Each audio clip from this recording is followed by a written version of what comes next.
kalusugan at Hello, good evening. kalikasan. Magbukbang taob, ang palaya. Pila ni ka slices? 20. 20 slices para to avoid blood sugar spikes. Sa aming programa Okay. tungkol sa nangyayari sa Humonhon Island. Kaya nitong Basta mo, ha? lumipad ako pag-iwan para I hope okay naman ang sitwasyon doon.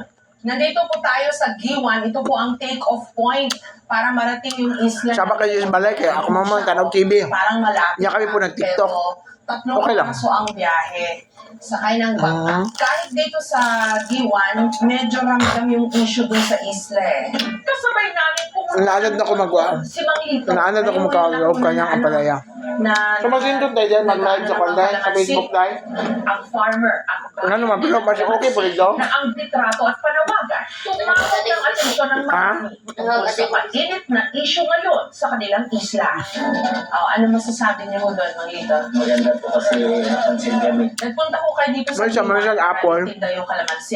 Mas yung pinakamahal nga prutas sa Tibok Kalibutan. Parang ito pinakamahal na prutas. Processing Pero gulay, ewan ba? Kalamansi concentrate. So yun po yung kabuhayan ng mga taga rito. Kain tayo ka.